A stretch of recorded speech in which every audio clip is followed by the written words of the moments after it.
पिछले वीडियो में हम आपको बता रहे थे कि अपने कुलदेव और कुलदेवी को कैसे जानेंगे आप।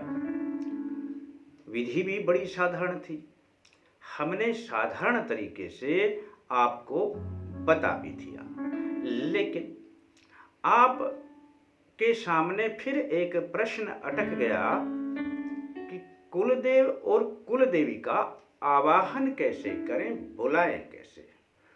और वो तो हम भी बताते रहते हैं दोस्तों कि जब तक किसी देव का आवाहन नहीं किया जाए तो फिर पूजन का क्या फायदा। और बात भी अपनी जगह पे बिल्कुल सही है। अब कुलदेव और कुलदेवी ही नहीं, हर देव और हर देवी की यह बात हो जाती है कि बार बार में यह प्रश्न आता है कि इस देव को बुलाने का क्या मंत्र है, इस देवी को बुलाने का क्या मंत्र है। अब आवाहन तो करना पड़ेगा ना दोस्तों, ये बात बिल्कुल सही है। तब हम आपकी इस गुत्थी को भी सुलझा देते हैं और बड़ा आसान है। अब जिनको तरह तरह से अलग अलग मंत्र याद करने हैं वो तो एक अलग बात है, लेकिन हम चाहते हैं कि आप एक ही मंत्र के द्वारा, चाहे कुलदेव हो, चाहे कुलदेवी हो, चाहे इष्ट देव हो, चाहे कोई भी देव हो, कोई भी देवी हो दोस्तों, एक ही मंत्र से बुला लेना। फिर जाता क्या है, और एक मंत्र को याद कर लें, और आसान सा मंत्र है, फिर तो कोई दिक्कत ही नहीं है ना। तो चलो हम अपने विषय पर आए।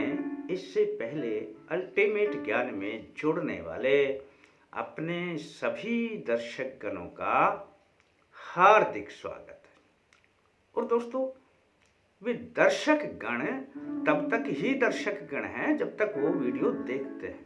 वैसे जिस दिन वो हमसे जुड़ जाते हैं, है हमारे परिवार का ही हिस्सा। और इसी परिवार के हिस्से में जब जो अपने दोस्त जय माता दी लिखते हैं कमेंट्स में, भाई उनके लिए हार्दिक अभिनंदन, हार्दिक अभिनंदन। जय माता दी। आ जाते हैं अपने विषय पर।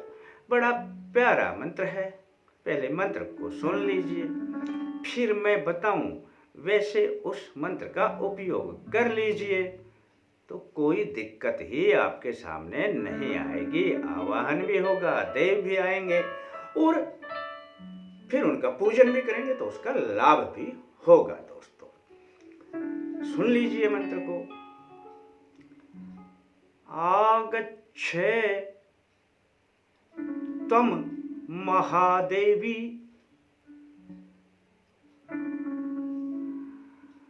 स्थाने च अत्र शिथिरा भवे यावत् पूजां करिष्यामि तावत् त्वं सन्निधो भवे। धीरे धीरे मैंने आपको इसलिए बताया कि वैसे तो मैं इस मंत्र को लिख दूंगा डिस्क्रिप्शन में, शायद फ्रंट में ना भी लिखा जाए मुझसे तो कोई बात नहीं, आप डिस्क्रिप्शन में देख लेना। इस मंत्र को आगच्छे त्वं महादेवी स्थाने च अत्र स्थिरा भवे यावत् पूजां करिष्यामि तावत् त्वं सन्निधो भवे। अब यह एक मंत्र ही सभी देव और सभी देवियों के लिए चलेगा, लेकिन इस मंत्र में बस आपने एक शब्द की जगह अपना शब्द बदलना पड़ेगा।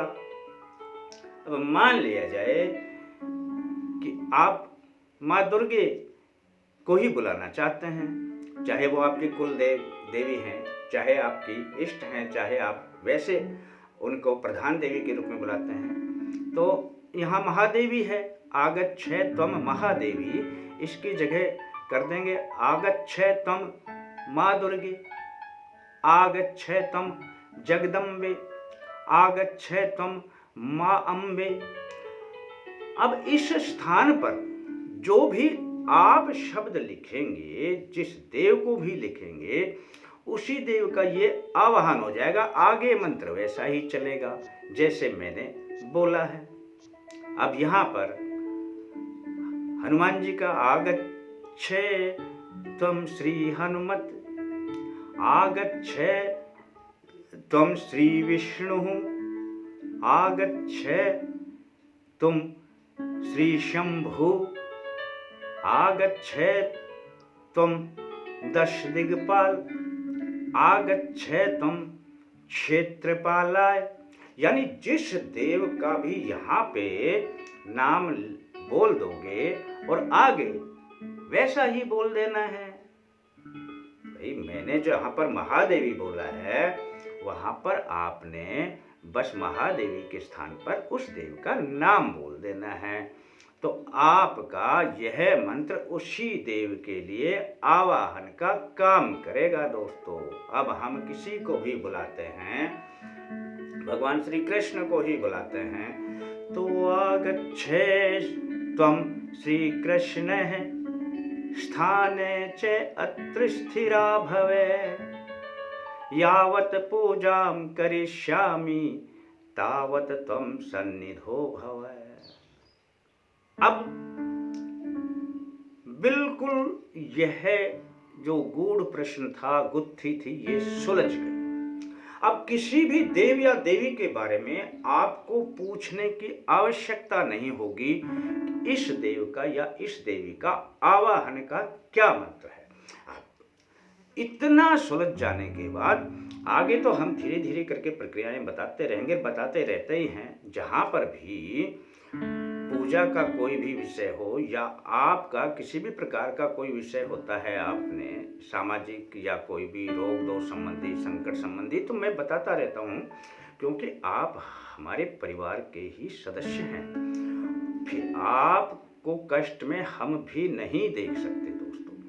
अब मैंने आपको सभी देवों का, देवताओं का, चाहे कुलदेव हो, कुलदेवी हो, जो भी जिनका नाम हो वहाँ पर रख दें, महादेवी के स्थान पर इस नाम को रख दें और मंत्र को वैसे के वैसे पढ़ दें। अब इससे आगे आपके हाथ में चावल है या पुष्प है, दो चीज तो आप रख लेना दोस्तों कोई भी। अब आपने मान लिया जाए कि माँ दुर्गे का ही आवाहन किया है, तो इस मंत्र को पढ़ने के बाद ओम श्री माँ दुर्गे नमो नमः, ठीक, ओम श्री माँ दुर्गे नमो नमः।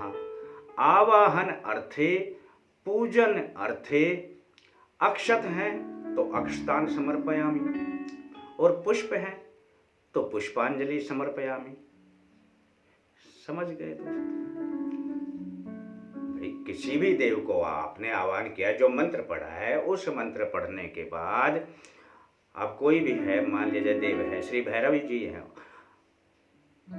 ओम श्री भैरवाय नमो नमः। आवाहन अर्थे, पूजन अर्थे पुष्पांजलि समर्पयामि और अक्षत हैं तो अक्षतान समर्पयामि।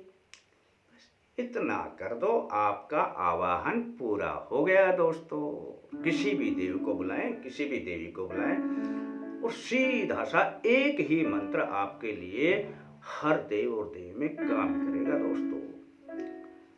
आशा करता हूं दोस्तों अपना यह प्रोग्राम आपको पसंद आता होगा, तो इसे अपने यार दोस्तों में जरूर शेयर करें। भाई वो भी तो हो सकता है हमसे जुड़े हुए ना हो और उनको इसकी आवश्यकता हो, तो उनकी आवश्यकता को आप पूरी कर देंगे ना, इतनी तो आप कर ही देंगे, जरूर कर देना दोस्तों। आगे माता रानी के चरणों में सब शेष।